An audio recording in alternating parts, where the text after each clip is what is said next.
Aux Éphésiens, chapitre 1.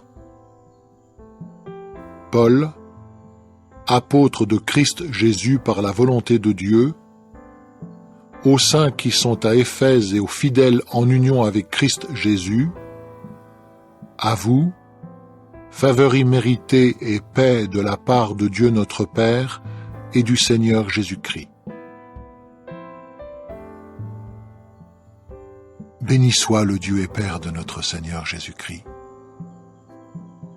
car il nous a bénis de toute bénédiction spirituelle dans les lieux célestes en union avec Christ, tout comme il nous a choisis en union avec lui avant la fondation du monde pour que nous soyons saints et sans tache devant lui dans l'amour, car il nous a destinés d'avance à être adoptés comme fils pour lui-même, grâce à Jésus-Christ, selon le bon plaisir de sa volonté, à la louange de sa glorieuse faveur imméritée qu'il a bien voulu nous accorder par le moyen de son aimé.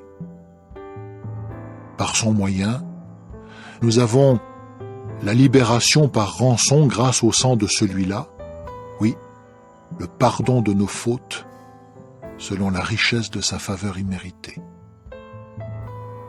Celle-ci, il l'a fait abonder envers nous en toute sagesse et bon sens, en ce qu'il nous a fait connaître le saint secret de sa volonté. Celui-ci est selon son bon plaisir qu'il s'est proposé en lui-même pour une administration au terme des temps fixés, à savoir réunir toutes choses de nouveau dans le Christ, les choses qui sont dans les cieux et les choses qui sont sur la terre, oui, en lui, en union avec qui nous avons aussi été désignés comme héritiers, en ce que nous avons été destinés d'avance selon le dessein de celui qui opère toutes choses d'après le conseil de sa volonté, pour que nous servions à la louange de sa gloire, nous qui avons été les premiers à espérer dans le Christ. Mais vous aussi, vous avez espéré en lui, après avoir entendu la parole de vérité, la bonne nouvelle concernant votre salut. Par son moyen aussi, après avoir cru, vous avez été scellés de l'Esprit Saint promis qui est un gage par anticipation de notre héritage en vue de la libération par rançon de la propriété de Dieu à sa glorieuse louange. Voilà pourquoi moi aussi, depuis que j'ai entendu parler de la foi que vous avez dans le Seigneur Jésus et envers tous les saints, je ne cesse pas de rendre grâce pour vous. Je continue à faire mention de vous dans mes prières, pour que le Dieu de notre Seigneur Jésus-Christ, le Père de gloire, vous donne un esprit de sagesse et de révélation dans la connaissance exacte de sa personne, les yeux de votre cœur ayant été éclairés, pour que vous sachiez ce qu'est l'espérance à laquelle il vous a appelé, quelle est la glorieuse richesse qu'il réserve en héritage aux saints, et quelle est l'extraordinaire grandeur de sa puissance envers nous les croyants. Elle est, selon l'opération de la puissance de sa force avec laquelle il a opéré dans le cas du Christ, quand il l'a relevé d'entre les morts et l'a fait asseoir à sa droite dans les lieux célestes, bien au-dessus de tout gouvernement et pouvoir et puissance et seigneurie et de tout nom nommé, non seulement dans ce système de choses-ci, mais encore dans celui qui est à venir. Il a aussi soumis toutes choses sous ses pieds, et il l'a fait chef sur toute chose pour la congrégation qui est son corps, la plénitude de celui qui remplit toutes choses en tous. Chapitre 2. D'autre part, c'est vous que Dieu a rendu à la vie, alors que vous étiez morts dans vos fautes et vos péchés, dans lesquels vous marchiez jadis, selon le système de choses de ce monde, selon le chef du pouvoir de l'air, l'esprit qui opère maintenant dans les fils de la désobéissance. Oui, parmi eux, nous nous conduisions tous jadis selon les désirs de notre chair, faisant les choses que voulaient la chair et les pensées. Et nous étions par nature des enfants de la colère, tout comme les autres. Mais Dieu, qui est riche en miséricorde, à cause de son grand amour dont il nous a aimés, nous a rendus à la vie ensemble avec le Christ. Alors même que nous étions morts dans les fautes, c'est par faveur imméritée que vous avez été sauvés. Et il nous a relevés ensemble, et nous a fait asseoir ensemble dans les lieux célestes en union avec Christ Jésus, pour que dans les systèmes de choses à venir soit montrée l'extraordinaire richesse de sa faveur imméritée dans sa bienveillance envers nous en union avec Christ Jésus. C'est par cette faveur imméritée, en effet, que vous avez été sauvés par le moyen de la foi, et cela ne vient pas de vous. C'est le don de Dieu. Non, cela ne vient pas des œuvres afin que personne n'ait de raison de se glorifier, car nous sommes un produit de son travail et avons été créés en union avec Christ Jésus pour des œuvres bonnes que Dieu a préparées d'avance pour que nous y marchions. C'est pourquoi rappelez-vous toujours qu'autrefois vous étiez des gens des nations quant à la chair. Vous étiez appelés incirconcision par ce qui est appelé circoncision faite dans la chair par des mains. Que vous étiez, à cette même époque, sans Christ, éloignés de l'État d'Israël et étrangers aux alliances de la promesse, et que vous n'aviez pas d'espérance, et étiez sans Dieu dans le monde. Mais maintenant, en union avec Christ Jésus, vous qui autrefois étiez loin, vous êtes devenus proches par le sang du Christ. Car il est notre paix, lui qui des deux groupes en a fait un seul et a détruit le mur intermédiaire qui les séparait. Par le moyen de sa chair, il a aboli l'inimitié, la loi des commandements consistant en décrets, pour qu'il puisse créer en union avec lui les deux peuples en un seul homme nouveau et faire la paix, et pour qu'il puisse réconcilier pleinement les deux peuples en un seul corps pour Dieu, grâce au poteau de supplice, parce qu'il avait tué l'inimitié par le moyen de sa personne. Et il est venu et a annoncé la bonne nouvelle de la paix à vous ceux qui étaient loin, et la paix à ceux qui étaient proches, parce que c'est grâce à lui que nous, les deux peuples, nous avons accès auprès du Père par un seul esprit. Vraiment donc, vous n'êtes plus des étrangers ni des résidents étrangers, mais vous êtes concitoyens des saints et vous êtes des membres de la maisonnée de Dieu, et vous avez été bâtis sur le fondement des apôtres et des prophètes, tandis que Christ Jésus lui-même est la pierre angulaire de fondement. En union avec lui, toute la construction harmonieusement assemblée grandit pour être un temple saint pour Jéhovah. En union avec lui, vous aussi, vous êtes en train d'être bâtis ensemble pour former un lieu où Dieu habite par l'Esprit. Chapitre 3. À cause de cela, moi, Paul, le prisonnier de Christ Jésus, pour vous, les gens des nations, si vraiment vous avez entendu parler de la gestion de la faveur imméritée de Dieu qui m'a été donnée pour vous, que c'est par une révélation qu'a été portée à ma connaissance le Saint Secret, ainsi que je l'ai écrit auparavant, en bref, devant ce fait, vous pouvez en lisant cela vous rendre compte de la compréhension que j'ai du Saint Secret du Christ.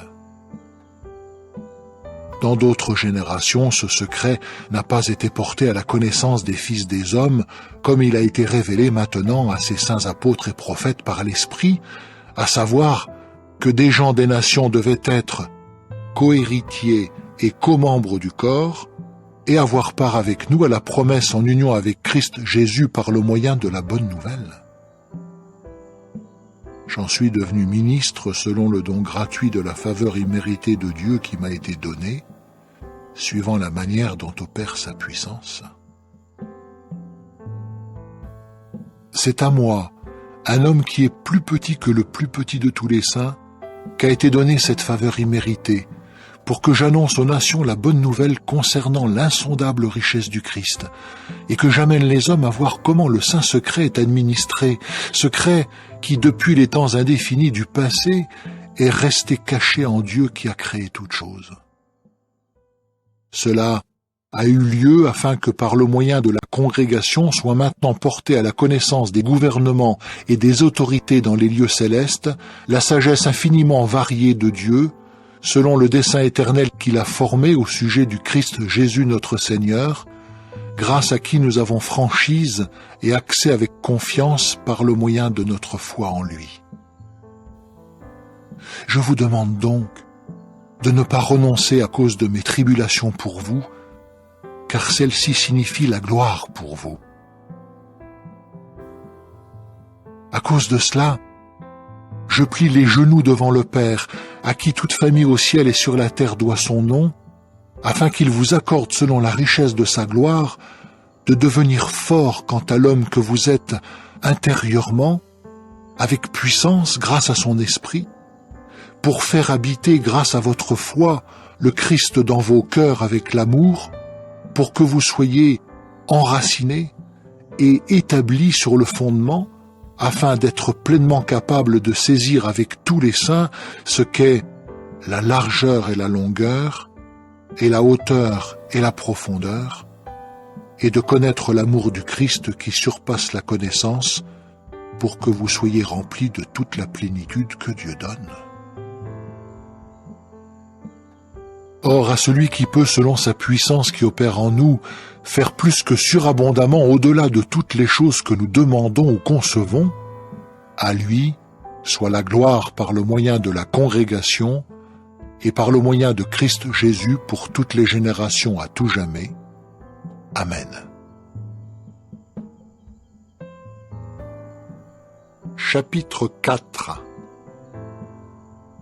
Moi donc, le prisonnier dans le Seigneur, je vous supplie de marcher d'une manière digne de l'appel dont vous avez été appelés, avec humilité et douceur complète, avec patience, vous supportant les uns les autres dans l'amour, vous efforçant réellement d'observer l'unité de l'esprit dans le lien de la paix.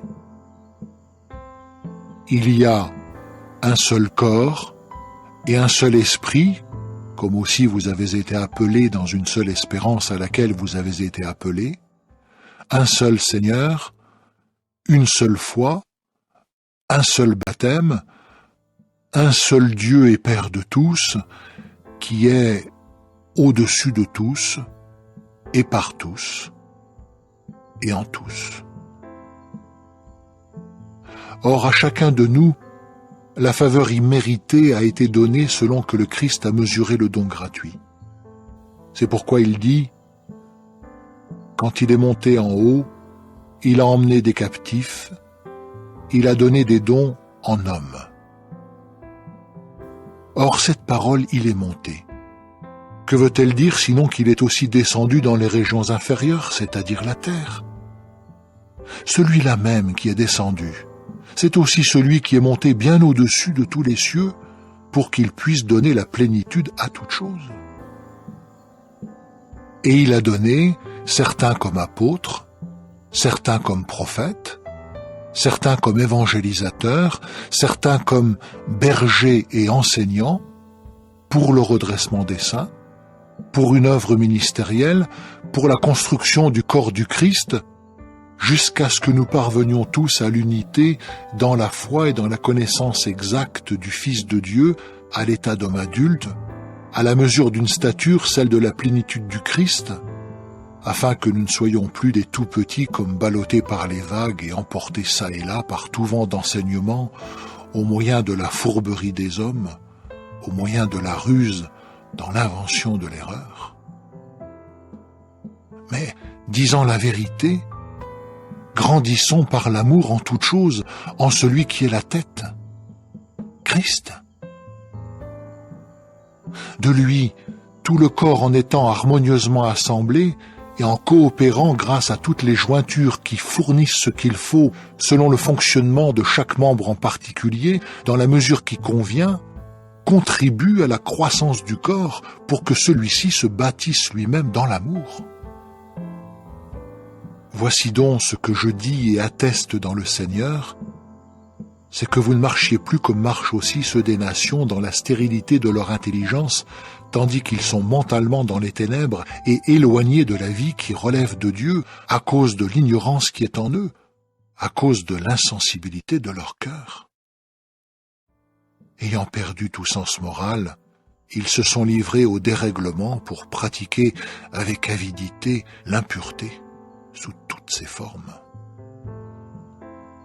Mais vous n'avez pas appris que le Christ est ainsi, pourvu bien sûr que vous l'ayez entendu et que vous ayez été enseigné par son moyen, tout comme la vérité est en Jésus, à savoir que vous devez rejeter la vieille personnalité qui correspond à votre conduite passée et qui se corrompt selon ses désirs trompeurs, mais que vous devez être renouvelé dans la force qui anime votre intelligence et revêtir la personnalité nouvelle qui a été créée selon la volonté de Dieu dans une justice et une fidélité vraie. C'est pourquoi, maintenant que vous avez rejeté le mensonge, dites la vérité chacun à son prochain, parce que nous sommes des membres qui appartiennent les uns aux autres. Soyez en colère, et pourtant ne péchez pas. Que le soleil ne se couche pas sur votre irritation, et ne donnez pas de champ au diable. Que le voleur ne vole plus, mais plutôt qu'il travaille dur, faisant de ses mains ce qui est du bon travail, pour qu'il ait quelque chose à distribuer à qui est dans le besoin. Qu'aucune parole pourrie ne sorte de votre bouche, mais quelques paroles qui soient bonnes pour bâtir quand il en est besoin, pour qu'elles communiquent à ceux qui l'entendent ce qui est favorable. De plus, n'attristez pas l'Esprit Saint de Dieu avec lequel vous avez été scellés pour un jour de libération par rançon.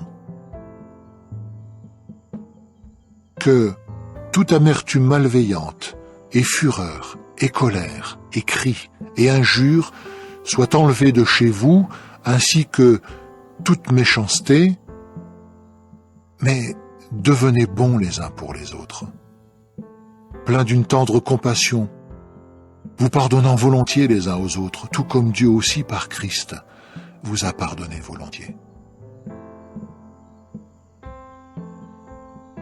Chapitre 5. Devenez donc des imitateurs de Dieu comme des enfants bien-aimés, et continuez à marcher dans l'amour, tout comme le Christ aussi vous a aimé, et s'est livré lui-même pour vous, comme une offrande et un sacrifice à Dieu en parfum d'agréable odeur. Que fornication et impureté sous toutes ses formes ou avidité ne soient même pas mentionnées parmi vous, comme il convient à des saints. Ni conduite honteuse, ni propos stupides, ni plaisanteries obscènes, choses qui ne sont pas convenables, mais plutôt l'action de grâce. Car cela, vous le savez, le reconnaissant vous-même, qu'aucun fornicateur ou impur ou avide, c'est-à-dire un idolâtre, n'a d'héritage dans le royaume du Christ et de Dieu. Que personne ne vous trompe par de vaines paroles, car c'est à cause des choses mentionnées plus haut que la colère de Dieu vient sur les fils de la désobéissance. N'ayez donc aucune part avec eux. Autrefois, en effet, vous étiez ténèbres, mais maintenant vous êtes lumière en ce qui concerne le Seigneur.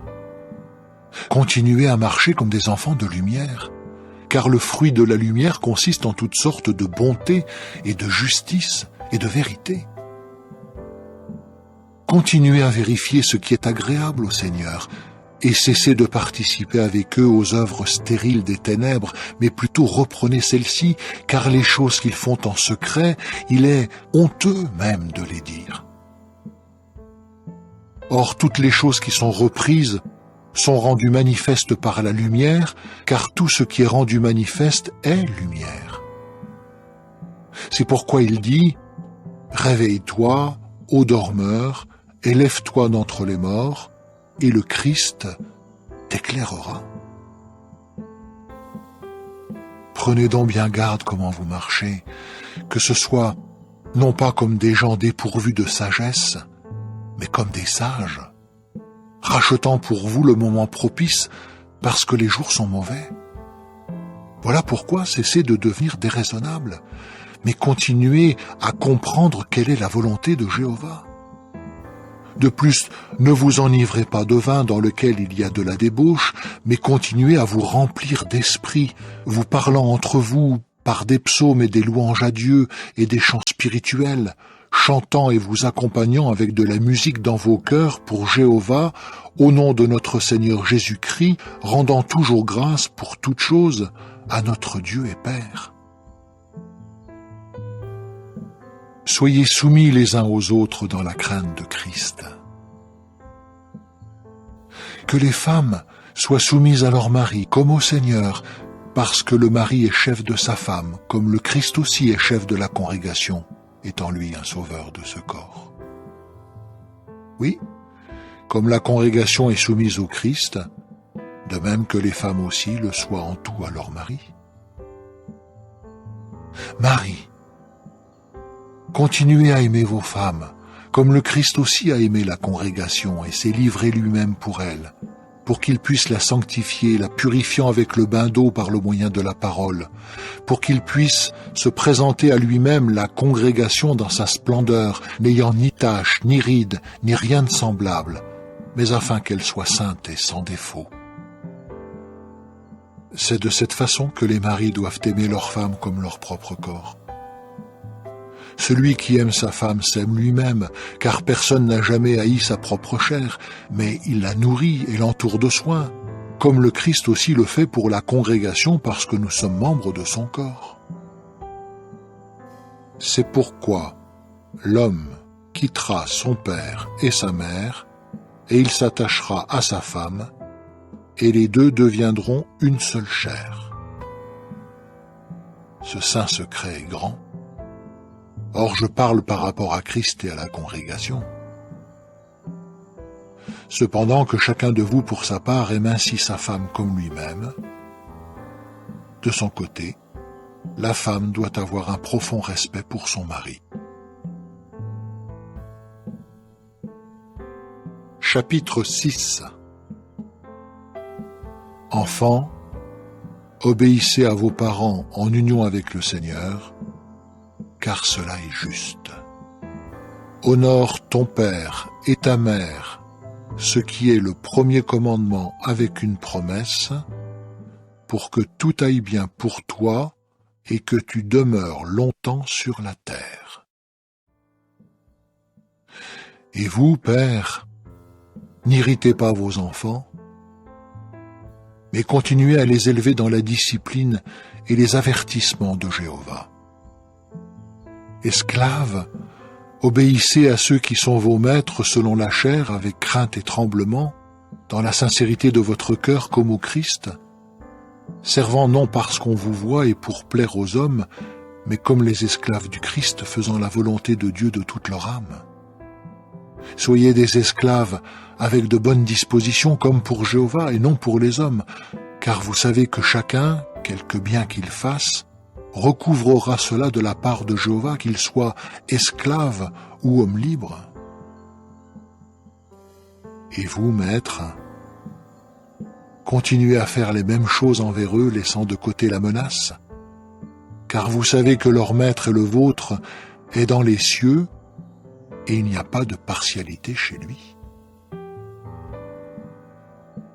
Enfin, continuez d'acquérir de la puissance dans le Seigneur et dans la puissance de sa force.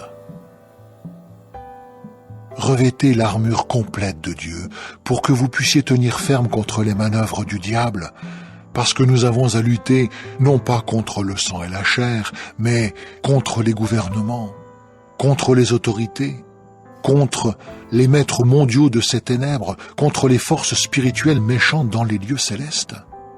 Voilà pourquoi prenez l'armure complète de Dieu pour qu'au jour mauvais, vous puissiez résister et après avoir fait toute chose pleinement, tenir ferme. Tenez donc ferme, les reins saints de vérité, revêtus de la cuirasse de la justice, les pieds chaussés de l'équipement de la bonne nouvelle, de la paix.